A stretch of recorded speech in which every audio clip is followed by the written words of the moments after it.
Today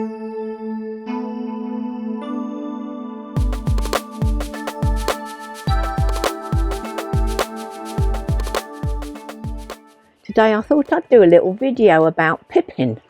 She's been part of the Happy Travellers since we started, and she's our constant companion. She's always with us. She sleeps in the bed with us and she sits by us when we're driving. So she's like the little daughter to us. Anyway, recently we've had a bit of a challenging time with her. She's had a few illnesses, and the first thing we thought, gonna sit there, darling. The first thing we thought knew something was wrong was when we were in Spain and she had a urine infection, and they did a scan for her and they suspected that she's got a fatty liver, and she could possibly have Cushing's disease, which is a disease where the body produces too much cortisol, and it's caused by a tumour on the adrenaline gland, which is not brought on by circumstances. It's an illness that little dogs get when they get a bit older. It's most common anyway in little dogs, particularly like poodles or is it beagles as well? There's one or two types of dog that can be prone to Cushing. So anyway, then we decided to have a blood test to absolutely confirm it, because until you have that done, the vet won't say she's got it. They won't diagnose it without the blood test, even though she had the symptoms, a lot of the symptoms, which I'll tell you what they are: a terrible hunger, hair loss, panting, licking, tiredness, weakness in the muscles, pot belly, urinating a lot, drinking a lot, and also prone to infections. She didn't have all of those symptoms, but she does have quite a few. So anyway, the blood test was over £200. We had that done. So then the vet prescribed this for her, which is about the only treatment there is for Cushing's. It doesn't cure it. There is no cure for it. It just prolongs the life of the dog. No, it doesn't prolong the life. It makes the rest of the life for the dog much easier to manage. It controls the symptoms.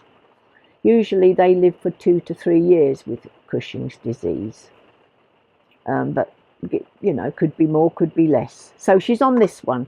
But she had that blood test, she got prescribed, then she had another blood test 10 days afterwards, which still showed the levels were quite high. So we're carrying on with the 10 milligram, and in another couple of weeks she's got to have another blood test to see if it's come down. It was 147, and they like it to be, the vet said she wanted it to be lower than that. So we just do that blood test, and then when she again sees what the level is, she'll have to have another blood test again after that in I think 3 or 4 weeks, and then she'll probably only need them every 3 to 6 months for the rest of her life. So I think the quality of her life will improve, which will be nice, because she does enjoy going out for walks. She loves to have a little walk along the country lanes or in fields or on sand. But of course, some days she can only do a very short amount, and some days she'll do a lot more.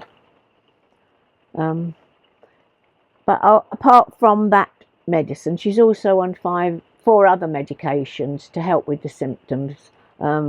She's on trazodone, which is a medication that helps to calm her down, because sometimes she gets agitated and keeps on licking and panting. And she's on paracetamol, that 1 milligram, that helps with her joint pain. And she's also on gabapentin, because she does suffer with her joints, painful and weakness in her joints. And these medications have been very helpful for her.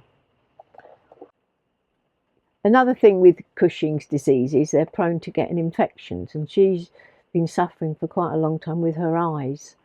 she got a corneal ulcer and dry eyes and infection, so she's on this at the moment because her eyes are always a bit mucky and they irritate her as well. But I think it varies in dogs, you know, what they could suffer from with Cushing's disease. She still enjoys life very much, and that's what I love about dogs. I've had dogs since I was 10 years old. We got our first dog from the RSPCA.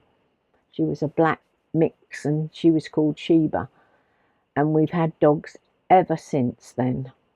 And I can't imagine being without a dog, because I think it gives you a purpose to go out and walking, and I so enjoy their company.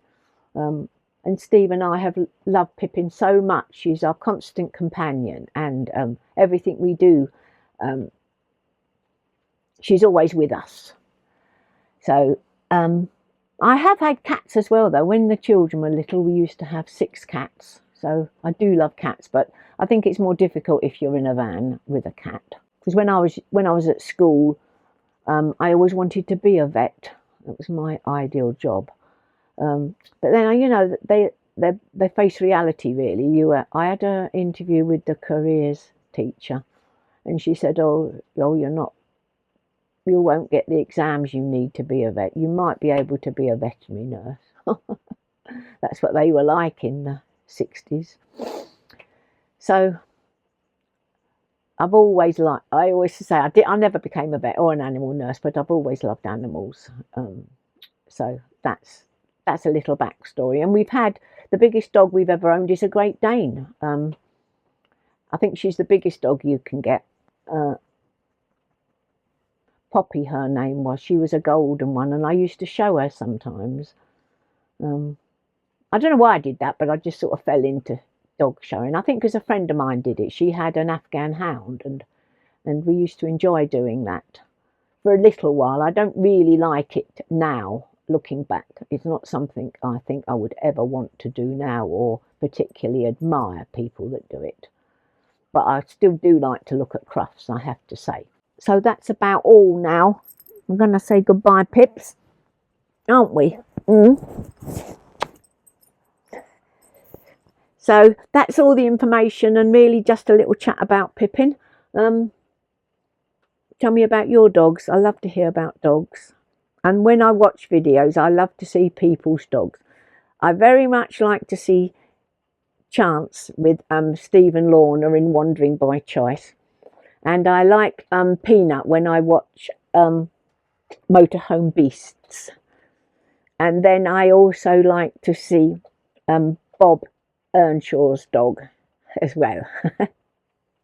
I like to see everyone's dogs on the video.